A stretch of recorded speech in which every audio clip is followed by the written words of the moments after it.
에베소서 4장 22절에서 24절까지 함께 읽습니다. 시작. 너희는 유혹의 욕심을 따라 썩어져가는 구습을 쫓는 옛사람을 벗어버리고 오직 심령으로 새롭게 되어 하나님을 따라 의와 진리의 거룩함을 지으시길 바는 새 사람을 입으라. 아멘. 내 영혼아 새롭게 되자. 세 번만 시작. 내 영혼아 새롭게 되자. 내 영혼아 새롭게 되자. 내 영혼아 새롭게 되자.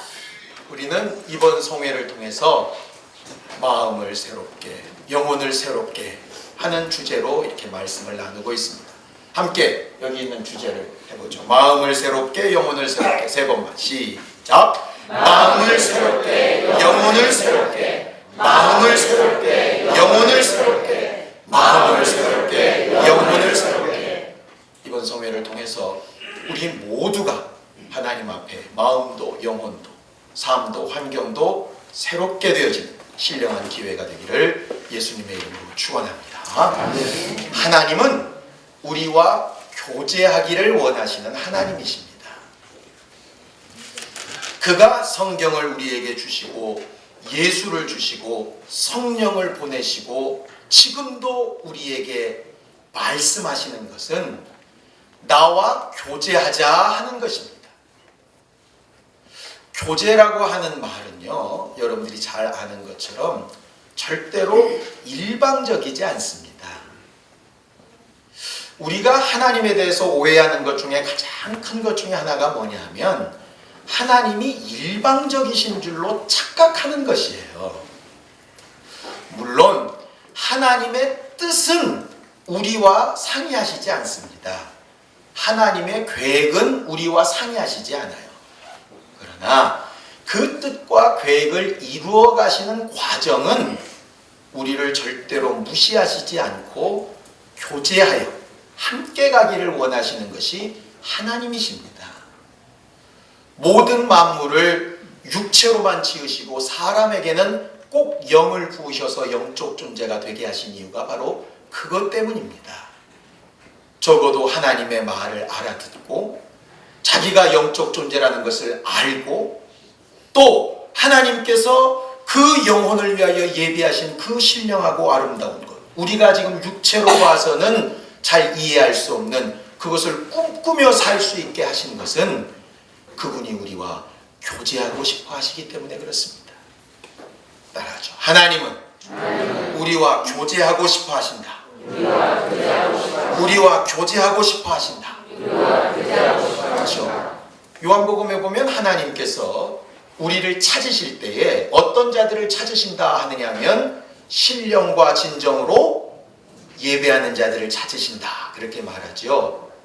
그런데 고린도전서 10장 20절에는 대저 이방인의 제사하는 것은 귀신에게 하는 것인데 나는 너희가 귀신과 교제하는 자가 되기를 원치 않는다 하셨어요. 하나님이 가장 싫어하시는 것이 우상 숭배하는 것이고 가장 기뻐하시는 것이 하나님 앞에 나와 예배하는 것인데 그 예배를 하나님이 뭐라고 표현하고 계시냐면 교제하는 것이다 이렇게 말한다 이 말.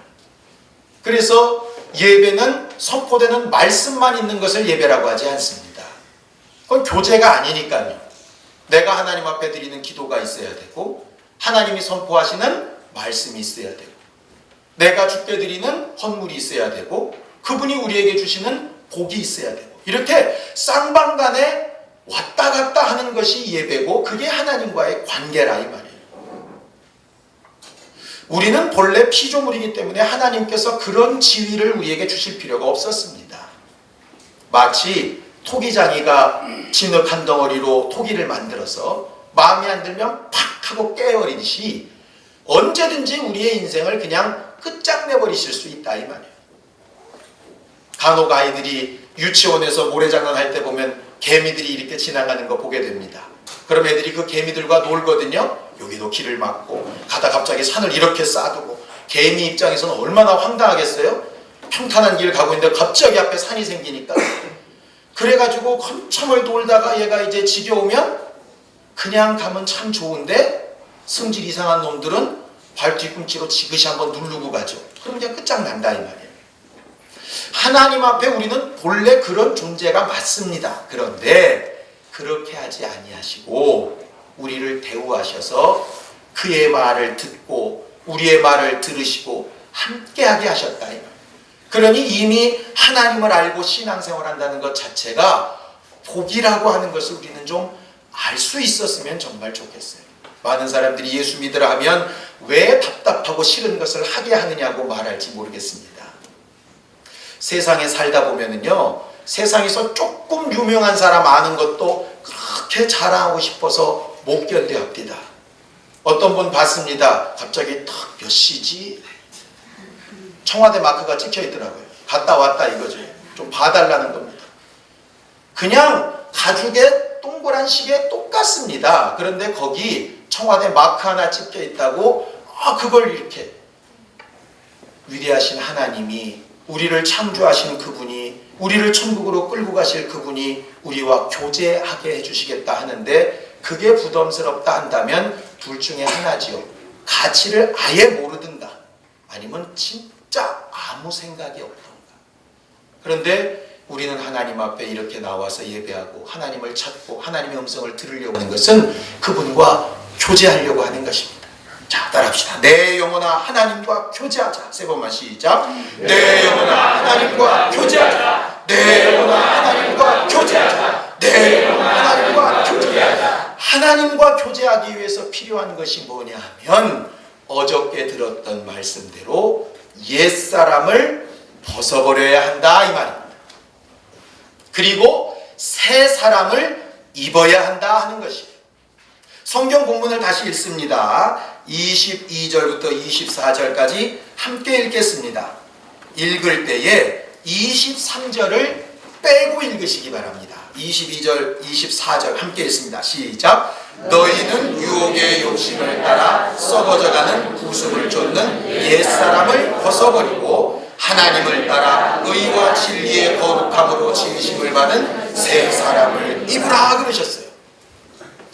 이 구절의 주제가 이것입니다. 옛사람을 벗고 새 사람을 입으라. 이게 하나님의 말씀입니다. 왜 그렇게 해야 되느냐? 옛사람을 벗고 새 사람을 입지 않고서는 하나님을 만날 수 없습니다. 요한복음 3장 3절에 예수께서 니고데모에게 말씀하시죠. 너희가 거듭나지 아니하면 하나님의 나라를 볼 수 없다 하셨어요. 그 거듭나다 하는 것을 두 번 난다 이렇게 해석하면 이해가 안 될 겁니다.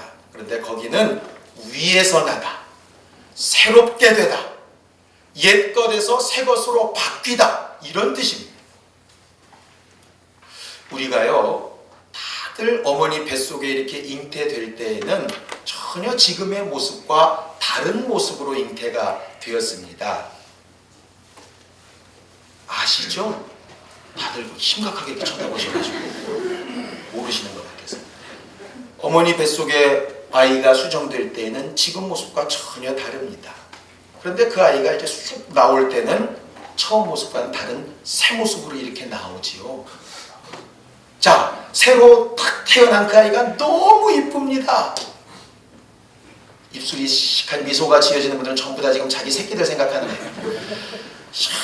이쁜데 그 애가 하루, 이틀, 10일, 1년, 2년 지나는데 얘가 안 변한다면 어떠실 것 같으세요?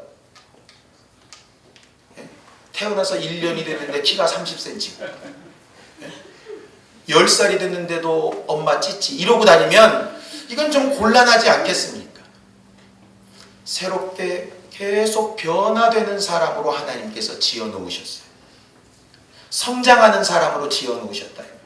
그렇게 해서 점점 하나님의 수준에까지 이를 수 있도록 변해가게 하신 것이 인생입니다. 근데 사람들이 중간에 가다가 멈춰버리거든요.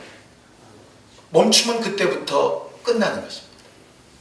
마치 흘러가는 물 위에 배를 띄워놓은 것처럼 노젓는 것을 멈춰버리면 흘러 떠내려가서 심륜에 빠질 수밖에 없는 것이라 이 말이에요. 성경은 그래서 육체로 있는 동안에 우리는 날마다 변화받고 날마다 변화받기를 하나님께서 원하시는 것이고 우리에게 이렇게 부탁하시는 것이라 이 말이에요. 그것이 굳어져 버리는 순간에 힘들어집니다. 이미 늙어버린 것이다. 육체는 날마다 늙어질 수 있습니다. 이 육체는 한계를 주신 것이라서요. 지금 앞에서 이렇게 바짝바짝 율동했던 이 아이들도 언젠가 여러분들처럼 머리가 희끗희끗해지고 얼굴이 축축 늘어지고 막 눕고 싶고 자고 싶고 죽고 싶고 이렇게 될 겁니다. 그러나 속 사람은 그렇게 늙어지도록 만들지 않으셨다 이 말이에요. 근데 겉사람이 늙어지면서 속도 저절로 늙어져 버려요. 늙어지면 그 다음부터는 일할 힘이 없어져 버리거든요. 겉으로 늙는 것은 어쩔 수 없는다 할지라도 속사람은 날로 새로워지도록, 바울이 고백한 것처럼 내 겉사람은 날마다 후패해지지만 속사람은 날로 새롭다 한 것처럼 이렇게 새로워지는 사람이 하나님을 만날 수 있게 해놓으셨다 이 말이에요. 우리가 주를 만나려면요, 오늘도 또다시 한번 새롭게 되어져야 됩니다. 옆 사람들과 얘기하시죠. 우리 새롭게 되어 주를 만납시다. 옛사람을 벗고 새사람을 입으라. 이거는 이제 정 목사님이 하실 겁니다. 어저께 옛사람을 벗으라 하셨으니까 내일은 이제 새사람을 입으라 하실 겁니다. 그건 이제 어저께를 찾아 들으시고 내일 와서 들으십시오. 그 방법은 성경에 딱 나와 있습니다. 그런데 아까 우리가 성경 본문을 읽은 것처럼 22절, 24절을 읽으면서 23절을 빼고 읽어도 아무 문제가 없지요. 그런데 거기에 23절을 딱 끼워 놓았다 이 말이에요. 그런데 끼워 놓을 때 단서까지 달아서 끼워 놨습니다. 23절을 다시 읽죠. 시작. 오직 심령으로 새롭게 되어 그랬습니다. 오직이라는 얘기는 반드시 꼭 이 방법밖에 없다 이 말이거든요. 우리가 간혹 세상에 구원 얻을 다른 이름을 주신 적이 없다, 오직 예수밖에 없다 이렇게 얘기하듯이 거기는 오직 이런 말을 썼어요. 무슨 얘기냐? 옛사람을 벗고 새사람을 입는 일에 방법은 오직 몇 개다? 하나다 그 말이에요. 그래서요, 제가 이 구절을 읽으면서 갑자기 뭐가 생각났냐면 햄버거가 생각이 났어요. 햄버거가 어떻게 생겼죠? 양쪽에 두툼한 빵이 있습니다. 가운데 고기가 들어있죠. 고기가 두껍겠어요? 빵이 두껍겠어요? 빵이 두껍죠? 그런데 그게 햄버거가 햄버거인 이유는 그 안에 고기가 들어있기 때문에 햄버거죠. 양이 비록 적어도 말이에요. 그러면 옛사람을 벗으라? 당연히 그래야지. 새사람을 입으라? 그것도 맞죠. 그런데 가운데 고기가 빠져버리면 햄버거가 아니듯이 옛사람을 벗고 새사람을 입자, 부호에 불과하지 그 가운데가 열쇠라 이 말이에요. 속으로 그렇게 생각하지 마세요. 자기가 중간에 설교한다고 자기께 제일 중요하다는 그 말이 아니고, 그 말이 아니고 빵이 있어야 배가 부르잖아요. 양쪽에 있어야 되는데 그걸 정말 제대로 일하게끔 하는 것이 가운데 심령으로 새롭게 되어 이것이라 이 말이에요. 우리가 신앙생활을 어떤 사람은 짧게, 어떤 사람은 길게 했습니다. 그런데도 왜 여전히 옛사람에서 헤매고 새사람을 입는 일에 어렵고 힘들고 지치느냐 하면 이유가 어디에 있느냐 하면 심령으로 새롭게 되지 않아서 그렇습니다. 거기 심령으로 새롭게 되어 하는 그 원문을 가만히 보니까요, 이렇게 되어 있습니다. 너희 마음의 영으로 새롭게 되어, 이렇게 되어져 있습니다. 너희 마음의 영으로 새롭게 되어. 그걸 이제 우리나라 성경은 마음의 영, 그러니까 마음 심자 영영자 써가지고 심영 이렇게 해석한 것이거든요. 그런데 그 내용을 가만히 읽으면 좀 내용이 달라요. 그러니까는 심령으로 그러니까 영적 영혼으로 그냥 신령하게 그렇게 하라는가 보다 그렇게 되어져 있는데, 원래 단어는 그렇게 말하고 있지 않고 주어가 뭐냐? 너희 마음으로 이 말입니다. 너희 마음으로. 하나님이 사람을 지으실 때요, 처음에 흙으로 육체를 지으시고 그 육체를 움직이는 도구로 뭐를 함께하게 하셨느냐면 마음을 함께하게 하셨습니다. 그것을 육으로 사는 사람, 성경으로 좀 읽은 사람은 네피림이라고 부르기도 하고 영이 없는 사람 이렇게 부르기도 합니다. 그런 사람은 처음에 짐승과 똑같은 삶을 그냥 살았어요. 그런 사람에게 하나님께서 생기, 영을 부으셔서 영원히 사는 존재가 되게 하셨습니다. 믿지 않는 사람들이 이런 말합니다. 하나님이 생기를 부으셔서 영생하도록 했다 그러면서, 그런데 예수 믿는 것들은 왜 죽어? 영생 얻게 하신 것은 나지 내 육체가 아니라 이 말이에요. 잘 보세요. 우리는요 간혹 내가 누구인가를 자꾸 착각할 때가 있습니다. 예수를 많이 잘 믿으셨던 분들은 내 영혼, 나 영혼, 내 육체 이런 말을 많이 들으셨을 거예요. 근데 더 정확하게 얘기를 하면 진짜 나는 누구냐 하면 혼, 마음이라고 부르는 혼이 진짜 납니다. 왜냐? 하나님께서 말라기에 하나님이 영은 유효하실지라도 몇 개만 지으셨어요? 하나만 지으셨어요. 옆 사람 보세요. 영이 같아요? 달라요? 같아요. 옆 사람이 여자라도 아담의 영이고 남자라도 아담의 영이고 애기라도 아담의 영이고 영은 같다니까요. 그걸 이해하셔야 돼요. 육체는 이렇게 생겼든 저렇게 생겼든 다 흙에서 온 것이고요. 영은 똑같은 아담의 영으로 다 하나님으로 온 것입니다. 영이 같기 때문에 아담 하나가 타락하니까 전 인류가 다 망해버리는 거 아니겠습니까? 그러니까 영은 누구나 똑같습니다. 그러니까 네 영 따르고 내 영 따르고 그러지 않아요. 영은 하나밖에 없다. 육체는 흙으로 지어져서 이 모양 저 모양으로 살다가 죽으면 다 똑같은 흙의 모양으로 돌아갑니다. 유일하게 다른 것은 뭐냐 하면 혼, 마음, 인격이라고 부르는 그것이 다른 것이에요.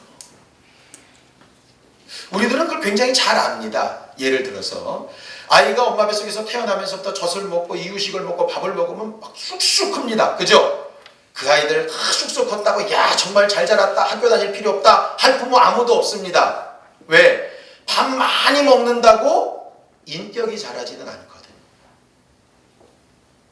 밥을 먹으면 육체는 자라게 합니다.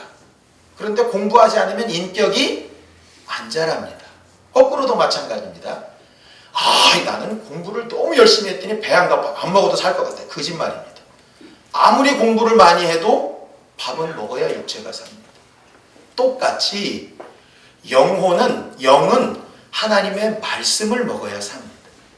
그래서 사람이 육체의 양식도 먹어야 되고 지식도 먹어야 되고 또 영의 양식인 말씀도 먹어야 됩니다. 육체가 살려면 다른 사람들과의 관계인 신용도 있어야 되고, 고개 끄덕이시는 분들은 신용불량자는 아니시죠? 마음이 정말 제대로 살려면 자기 마음의 결단을 끝까지 유지하는 신념도 있어야 되고, 내 영혼의 주의 말씀이 들어왔다면 그 말씀을 이루려고 하는 말씀을 따라가는 신앙도 있어야 됩니다. 신앙이 좋다고 신념이 좋은 것 아니고요. 신앙이 좋다고 신용이 좋은 거 아닙니다. 그래서 여러분들이 예수 믿는 사람들한테 돈 빌려줬다가 뛰는 거잖아요. 저 사람 믿음 좋은 사람 같아서 돈 빌려줬더니 뛰어요. 왜? 신앙은 좋은지 모르겠는데 신용은 안 좋은 거지. 그러니까는 신앙과 신용을 착각하시면 안 돼요. 또 저거 예수 믿고 은혜 받았다는 게 왜 저 따위로 사는 거야? 그의 사는 인격과 예수 믿는 것과는 또 다를 수 있습니다. 물론 그건 하나님이 판단하실 거예요. 그러니까 예수 믿으면 신념, 그 인격도 좋을 거라고 착각하면 안 됩니다. 그래서 많은 사람들이 실망하는 거예요. 목사들이요, 위에서 올라설 때는 정말 하나님의 마음으로 하나님의 말씀만 전합니다. 단 밑에 내려가면 여러분들과 같겠어요? 다르겠어요? 정 목사님은 아닌데 저는 똑같습니다. 그러니까는 자기 인격이 그대로 드러나요. 그러니까 그걸 보고 실망하면, 물론 실망시킨 저도 문제지만 실망한 여러분도 문제입니다. 왜? 하나님의 말씀을 할 때는 하나님 말씀만 들으시고 인격이 잘못된 건 저 사람이 덜 배웠나 보다 그렇게 하시면 돼요. 왜? 몸이 비리비리하면 저 사람은 영양이 좀 결핍됐나 보다 하시면 돼요. 어쨌든 하나님과 교제하며 신앙생활할 때 이 균형 있는 신앙생활하는 것이 굉장히 중요한데, 그 굉장히 중요한 일 가운데서 진짜 중요한 역할을 하는 것이 뭐냐면 진짜 나, 이 혼이라. 그래서 바울이 얘기하는 겁니다. 내가 영으로는, 그러니까 내가 영으로는 하는 거 보니까 나하고 영하고는 다르다는 얘기겠죠. 그죠? 내가 영으로는 하나님의 말씀을 막 따라가고 싶은데 내 육체 안에서 또 다른 법이 나와서 나를 이 인격적인 나를 자꾸 죄의 법 아래로 끌고 가려고 그런다. 나는 도대체 하나님의 법을 선택해야 될 사람이냐 육체의 법을 선택할 사람이냐 고민하고 있다. 그게 바울의 고백이거든요. 똑같은 얘기입니다. 22절에 옛사람을 벗으라. 영에 들려진 하나님의 말씀입니다. 육체를 따라 살고 싶고 과거의 습관대로 살고 싶은 부분을 버려라. 그리고 새 사람을 입으라. 그런데 그 결정권이 누구한테 있느냐? 누구한테 있어요? 자기한테 있다. 나한테 있습니다. 아이고 하나님 전능하시다면서 다 알아서 해주시지. 그러면 얼마나 좋겠어요. 그런데 하나님은 우리를 존중하시고 교제하기 원하시기 때문에 일방적으로 하시지 않습니다. 만약에 하나님께서 이삭을 원하셨다면 굳이 아브라함한테 이삭을 바치라 하실 필요가 있었겠습니까? 그냥 이삭을 데려가시면 되지 않겠어요? 어느 날 갑자기 아브라함이 자고 일어났는데 이삭이 죽었습니다. 하나님 왜 죽었습니까? 내가 필요해서 데리고 갔다. 무슨 할 말이 있겠습니까? 마리아를 통해서 예수를 보내시려면 야 내가 네 태를 쌓아야 돼. 이럴 필요가 뭐 있겠어요? 어느 날 갑자기 왜 이러지? 애가 생겼네? 그냥 이 하나님 이게 뭐예요? 내가 필요해서 썼어. 아무 말 하지 마. 이렇게 하셔도 될 문제 아니겠느냐 이 말이에요. 그런데 하나님 한 번도 그렇게 일하시지 않습니다. 네가 그거 내놓을 수 있겠느냐? 내놓을 수 있는 그 믿음을 그가 인정하시고 갚으신다 이 말이에요. 간혹 애비된 제가 아이들한테 이런 말 할 때 있습니다. 뭘 맛있게 먹고 있습니다. 그거 맛있냐? 예. 대충 알아듣고 주면 참 좋겠는데 2번 물을 때까지도 계속 안 봅니다. 진짜 맛있냐? 예. 좀 줘요? 예쁘게 말하면 얼마나 좋겠어요. 한번 줘봐. 먹어요. 그 다음에 정말 맛있습니다. 제 돈 내서 더 사가지고 2배 안 사줄 것 같습니까? 그냥 생각해서 주고 내가 그것을 먹고 기뻐하고 내 기뻐하는 모습을 보고 그 아이도 기뻐하고 이게 교제 아니겠어요?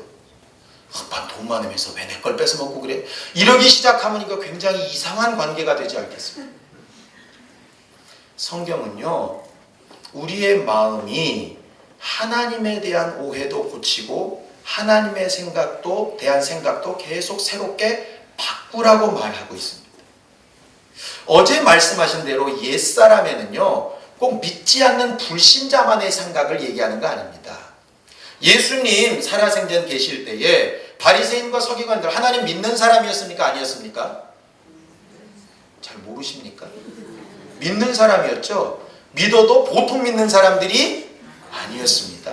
아주 열심히 특심이나 제대로 믿는 사람이었고 어리숙하게 믿는 사람들한테는 대동 손가락질하면서 뒤통수 치면서 저주받을 놈들이라고 이렇게 말했던 사람들이었습니다.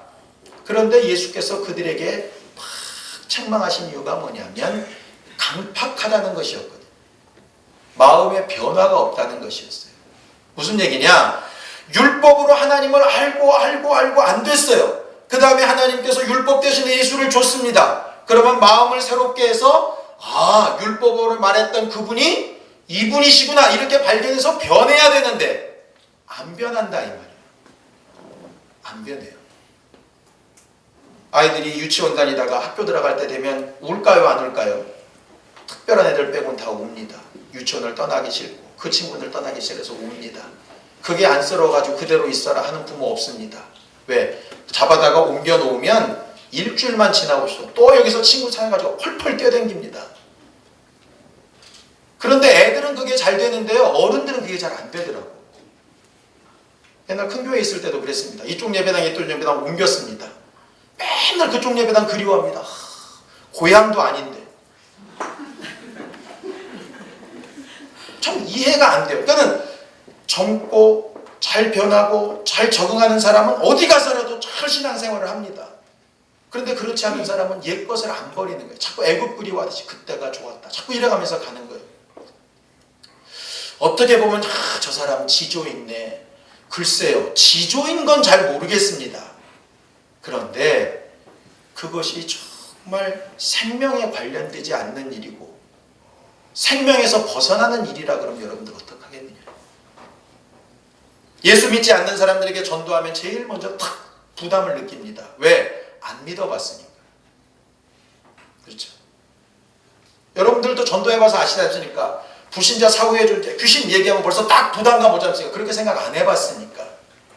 여러분들도 옮길 때 처음에 다 그렇지 않습니까? 어느 누구든지 모르는 일을 처음 대할 때에는 이게 어색하고 불편하고 힘듭니다. 손님으로 오신 분들은 우리 교회가 굉장히 불편하고 어색할 수 있을 거예요. 행복한 교인들은 굉장히 편한데 그렇지 않습니다. 근데 여러분들도 일주일만 왔다 갔다 하면 금방 편해집니다. 그런데 문제는 뭐냐? 그 일주일 동안 마음을 안 옮겨놔서 그래요. 말씀을 읽는 것도 마찬가지고 기도하는 일도 마찬가지입니다. 기도해야 된다. 말씀 읽어야 된다. 말씀대로 살아야 된다. 전도해야 된다. 하나님을 기쁘시게 해야 된다. 나 이렇게 신앙생활하면 안 된다. 알고는 있는데 그 마음을 변화시키지 못하면 절대로 그것이 유지되지 않는다. 그래서 성경은 가르칩니다. 무릇 지킬 만한 것이 있는데 네 마음이 어디를 향해 있는지 그걸 가장 중요하게 보라고 말하는 것입니다. 오늘 성경 본문에 오직 심령으로 너희 마음의 영으로 새롭게 되라 그러셨어요. 너희 마음, 그건 알겠는데 마음의 영으로는 또 뭐냐? 거기서 말하는 영은요, 요한복음 6장 63절에 내가 너희에게 이른 말이 영이요 생명이라 하셨어요. 그러니까 너희 마음에 있는 그 말씀으로 새롭게 되라 이 말이에요.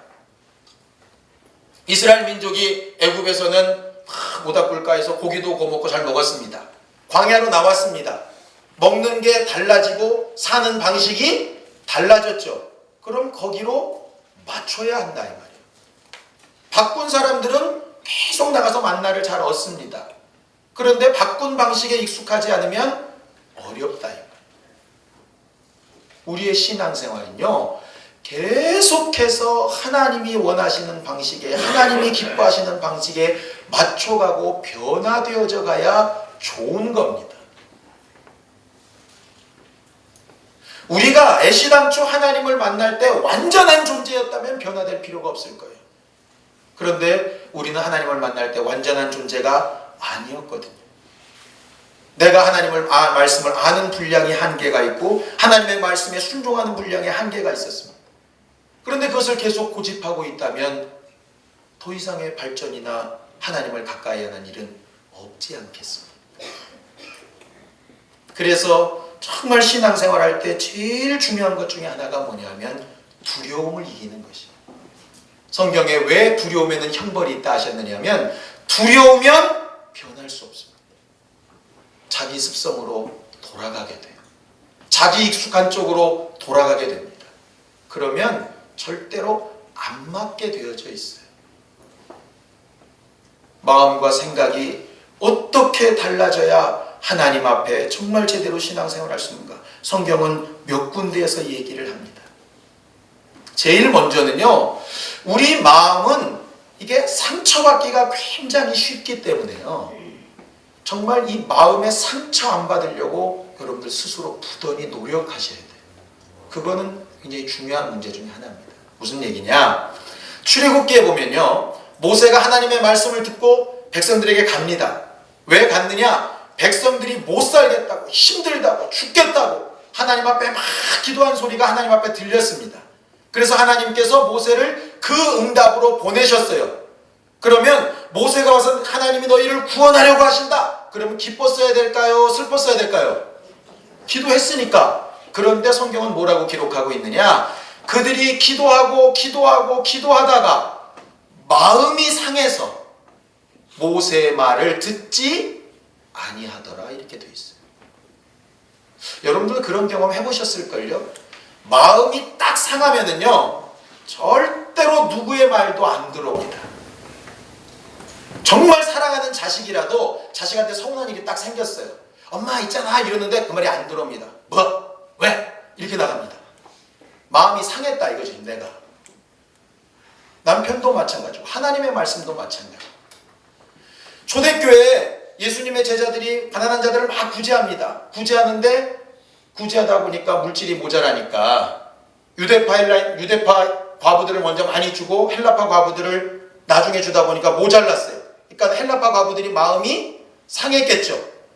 그렇게 상하게 만든 제자들이 서가지고 막 설교하니까 설교가 들어오겠어요? 안 들어오겠어요? 안 들어오죠. 그래서 누굴 세웠죠? 안수 집사들을 세웠습니다. 왜? 대신 욕먹을 하고. 왜? 어차피 모자라 이거는. 누구는 욕을 먹어야 돼. 그런데 목사가 나눠주다가 욕을 먹으니까 뭐도 안 들리느냐? 설교도 안 들려. 근데 안수 집사가 나눠주면 안수 집사가 나 안 줬다고. 그럼 목사는 한마디 하면 됩니다. 왜 그랬을까? 그래도 위로 받으셔야 된다. 그럼 그 말은 또 들려요. 굉장히 신기한 건 목사가 하는 말이 다른 말 아닙니다. 똑같은 말인데 내 마음이 상하면 안 들립니다. 내 마음의 상처가 치유되면 들립니다. 저는 무슨 내적 치유를 얘기하고 싶은 얘기는 없습니다. 그런데 적어도 내가 지금 하나님의 말씀이 안 들린다. 읽어도 자꾸 짜증나고 누가 뭐라고 내게 얘기하면 막 반발심이 생기고 답답하다. 괴롭다. 앞도 안 보인다. 그렇다면 어디부터 살펴봐야 되느냐? 내 마음에 상처받았는 것보다 살펴봐야 한다 이 말이에요. 그런데 상처받은 걸 치유도 하지 않은 상태에서 그래도 하면 될 거야. 그냥 해야 되니까 해야 될 거야. 그게 율법 가운데 사는 사람들. 마음이 변해야 복음으로 나오지. 저는 우리 모두 행복한 교인들이나 그렇지 않은 여러분들이나 다 심령의 상함이 없기를 원합니다. 그 새롭게 되라의 첫 번째 말이에요. 심령이 새롭게 되라. 어떻게? 상처받지 말라는 얘기예요. 어떤 식으로든 내가 기도해서 문제를 해결하든 아니면 그 문제를 내가 어쨌든 떠나버리든 아니면 그 문제를 어떻게든지 막 박살을 내든 어떤 식으로든 그것이 덮고 넘어가서는 될 수 없는 문제라 이거예요. 아이들이 공부 열심히 하고 싶어 합니다. 그런데 방해하는 것들이 굉장히 많죠. TV 소리 막 들리고 막 우쩍우쩍하고 컴퓨터가 켜져 있고 그걸 그대로 둔 상태에서 이기기 어렵다면 방법은 하나밖에 없지 않습니까? 그 환경을 바꿔야죠. 그런데 사람들이 그게 두려워서 못한다니까. 겁나서 못하는 겁니다. 예수께서는 담대히 얘기하십니다.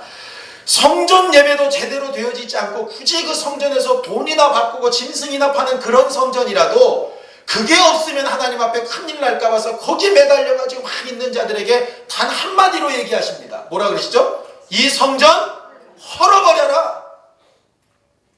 진짜 성전인 내가 왔는데 나로 변화되지 않으면 무슨 소용이 있느냐. 하나님의 말씀을 많이 알면 뭐하고 성경을 많이 읽으면 뭐합니까? 그게 나를 움직이는 힘이 안 되는데요. 옛사람을 벗어버리라. 벗어야지. 새사람을 입으라. 입어야지. 안 움직이는데.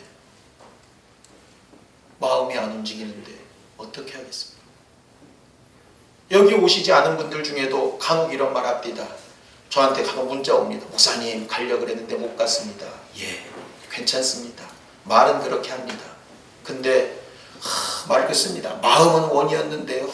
장원의 성경구절 거기다 잘 갖다 씁니다. 마음은 원이로 돼 육신이 약하다. 성경은요 그 말을 마음은 원이로 돼 육신이 약하도다 쓰라는 게 마음은 원이로 돼 육신이 약하니까 그러니까 깨어 기도하라. 거기까지 읽어야 되는데 거기까지 안 읽고 내가 알긴 아는데 힘이 없습니다. 그러고 주저앉아 있더라고. 그러면 하나님은 교제하시는 분이라 답이 어떠냐? 그러냐? 그럼 쉬어라 그냥.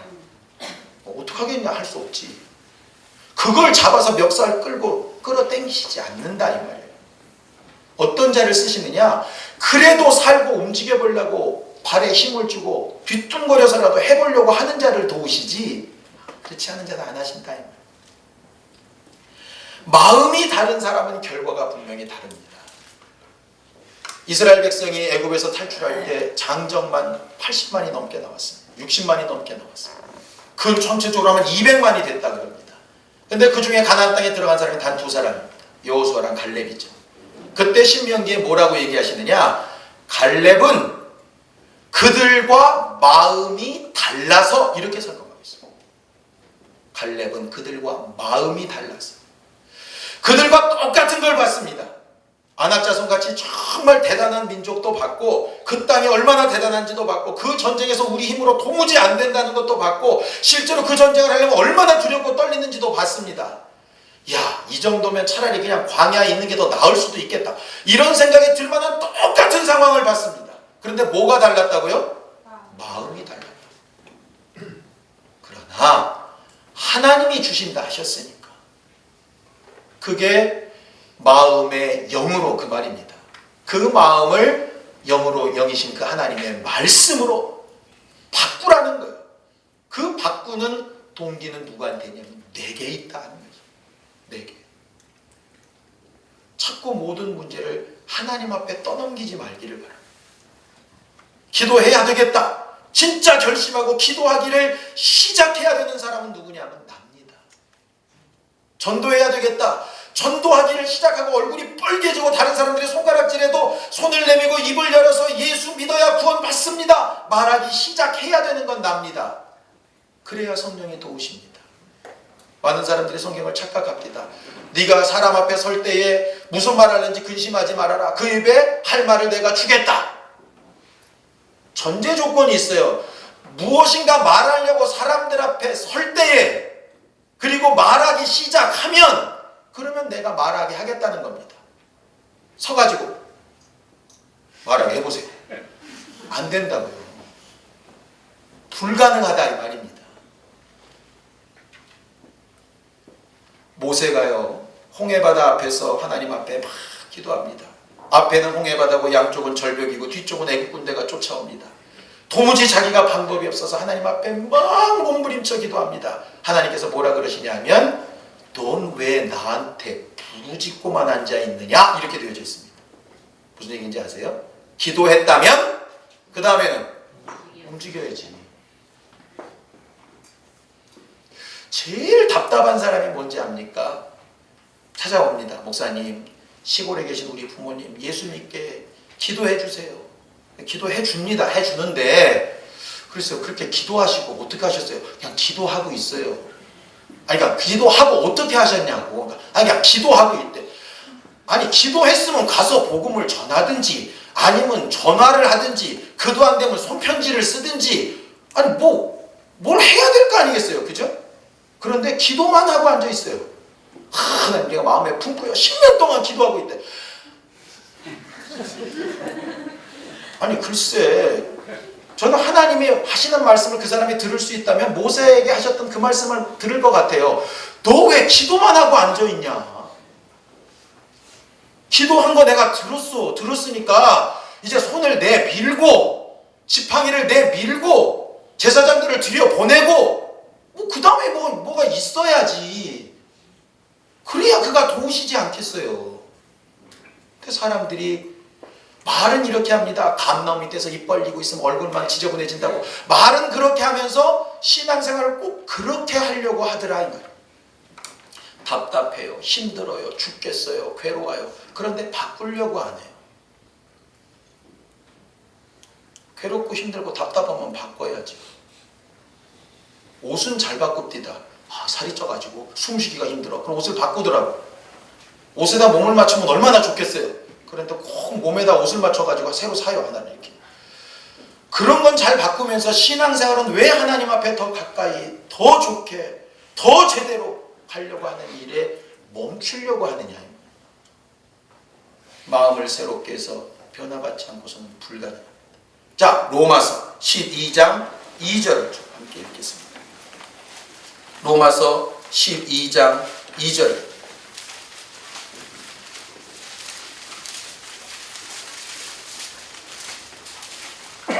함께 읽습니다. 로마서 12장 2절입니다. 시작. 너희는 이 세대를 본받지 말고 오직 마음을 새롭게 함으로 변화를 받아 하나님의 선하시고 기뻐하시고 온전한 뜻이 무엇인지 분별하도록 하라 그랬습니다. 변화하라 이렇게 하신 건 없습니다. 변화를 다시 한 번만 변화를 받으라 그렇게 되어 있죠. 변화를 받으라. 그런데 그 앞에는 뭐로 되어 있어요? 마음을 새롭게 하여. 주어가 달라요. 마음을 새롭게 하는 건 누구예요?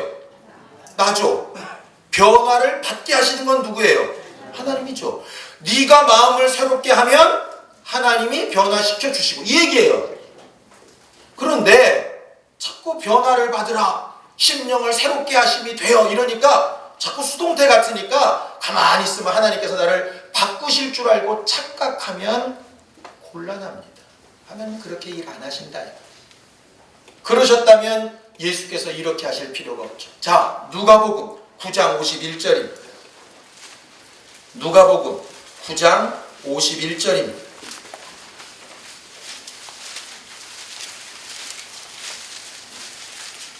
신약성경 108페이지 누가복음 9장 51절입니다. 함께 읽습니다. 시작. 예수께서 승천하실 기약이 차감해 예루살렘을 향하여 올라가기로 굳게 뭐 하시고? 굳게 뭐 하시고? 누가? 예수가. 하나님의 아들도 하나님의 일을 이루시기 위해서 뭐부터 하셨다고요? 굳게 결심부터 하셨어요. 내가 예루살렘에 올라가 죽으리라. 굳게 결심하시고 그 결심이 두 마음이 되지 않고 흐트러지지 않기 위해서 겟세마네 동산에서 땀방울이 핏방울이 도록 3번이나 나가서 그렇게 기도하시고 주의 뜻을 이루셨다 이 말이에요. 하나님의 도우심. 하나님의 아들이 그렇게 하셨는데 우리가 말이에요. 하나님의 말씀을 듣고 그렇구나. 알았다. 어이구 깨달았다. 아이고 신기한 얘기 들었네. 역시 내 생각이 맞았어. 그러고 주저앉아 있는다고 주의 뜻이 이루어진다고요? 우리가 하나님의 아들보다 나은 자들입니까? 근데 사람들이 다들 그 결정을 누구한테 미루느냐 하면 하나님 앞에 다 미뤄요. 하나님 앞에만 미루면 괜찮게요. 심지어는 귀신한테도 미룹니다. 이렇게 된 이유가 귀신 때문이라. 미혹하는 것 때문이라. 웃기지 마십시오. 귀신과 미혹의 영이 지 맘대로 그렇게 역사합니까? 우리 마음에 틈내주지 않으면 절대로 들어와서 역사하지 않습니다. 많은 사람들이 착각합니다. 왜 귀신 쫓아도 다시 병 들어오고 귀신 쫓아도 병 들어오고 그렇게 하느냐고. 귀신이 병의 원인 맞습니다. 그런데 귀신만 병의 원인 아닙니다. 귀신이 들어오기 위해서 반드시 전제 조건이 있죠. 미혹의 영이 문을 열어줘야 됩니다. 미혹의 영이 생기려면 우리를 돕던 천사가 타락해야 됩니다. 우리 돕던 천사가 타락하려면 하나님이 가증히 여기시는 사람이어야 됩니다. 하나님이 가증히 여길 정도면 우리는 굉장히 심한 죄를 지은 사람이라는 뜻입니다. 병의 원인이 뭡니까? 죄 때문입니다. 하나님이 우리를 가증히 여기셔서 유혹을 역사하셨기 때문입니다. 그것 때문에 미혹의 영이 우리에게 역사한 겁니다. 그 결과로 귀신이 들어온 겁니다. 그래서 남들은 그냥 넘어가는 병균들이나 다른 것들이 우리 안에서 정착해서 병을 일으킨 겁니다. 해결하려면 안수에서 병을 고치든 주사를 맞든 어쨌든 병균은 치료하고 귀신은 쫓고 미혹의 영은 이기고 내 죄는 회개하고 하나님 앞에 용서하심을 받고 이거 다 돼야 용서받고 해결받습니다. 그런데 딴 거 하나도 하지 않고 뭐만 냅다 잡아 쫓느냐? 귀신만 떠나라 그래요. 맨날 그놈 책임이래. 그놈은 얼마나 억울하겠습니까? 난 5분의 1밖에 아닌데. 귀신 핑계대지 마십시오. 하나님이 어떠셨다고도 핑계대지 마세요. 하나님이 하신 일 다음에 반드시 우리를 보고 계신 것이 있습니다. 자, 나는 생명과 복과 저주를 네 앞에 두었다. 너 뭐 택할래? 그럼 기다리시는 겁니다. 너는 내게 부르짖으라. 내가 크고 비밀한 일을 보이겠다. 그리고 기다리시는 겁니다. 너는 내 명령을 지켜 정말 땅끝까지는 내 증인이 되라. 그리고 보고 계신 겁니다. 내 기뻐하는 일은 이것이니 너희는 이렇게 살아줬으면 정말 좋겠다. 보고 계신 겁니다. 그 다음에 응답을 기다리고 계신데 내 마음이 결심되고 변화되지 않고 옛것이 좋다고, 지금까지 해온 것이 좋다고, 지금까지 해온 것이 맞고 정말 좋다면 지금 내 심령은 막 하나님을 아는 기쁨으로 넘쳐나고 감격스러워야 될 겁니다. 그렇지 않습니까? 그런데 똑같이 예배하고 있고 똑같이 말씀 듣고 똑같이 신앙생활하고 있는데 어느덧 기쁨도 없고 감사도 없고 감격도 없고 아무것도 없다. 그렇다면 그 방법이 뭔가 바뀌어야 된다는 얘기죠. 지금 예를 들어서 유치원짜리 애들은 뽀로로 보여주면 막 미칩니다. 여기 있는 고등학생한테 뽀로로 비춰지면 코웃음 칩니다. 뭐야. 믿음이 성장했다면 방식도 삶도 분명히 바뀌어야 되는데 여전히 익숙한 자기 수준에서 딱 멈춰서서 그 잣대로 다른 사람이나 손가락질하고 앉았습니다. 나보다 못하다. 그 사람이 여러분들보다 못한지 잘한지 어떻게 합니까? 하나님 앞에 마음을 새롭게 해서 결단하지 않고서는 하나님의 도우심을 얻을 수 있는 방법도, 하나님의 감동을 얻을 수 있는 방법도 없습니다. 우리는 분명히 이번 기회에 옛사람을 벗고 새사람을 입어야 됩니다. 그 중심에 누가 있느냐? 내 마음이 있어요. 이 저녁에 우리가 그 마음의 그 키를, 그 운전대를 정말 제대로 돌려놓기를 원합니다. 오늘 한번 돌려놓는다고 끝나지 않습니다. 운전 잘하는 사람과 초보는 확실히 다른 거 아시죠? 초보 운전대에 바짝 붙습니다. 양팔에 힘을 꽉 줍니다. 절대로 운전대가 안 돌아가게 꽉 잡고 갑니다. 차가 제대로 갈 것 같은데 엉뚱한 데로 갑니다. 운전 잘하는 사람은 힘을 딱 풀죠. 그래서 도로 사정에 따라서 좌우로 조금씩 움직여집니다. 그런데도 제대로 차는 잘 갑니다. 변화해가는 것이 정말 우리의 믿음이고 하나님 앞에 잘 가는 방향입니다. 그렇지 않고 내 것만 주장하고 있다면 신종 바리새인처럼 될 수 있습니다.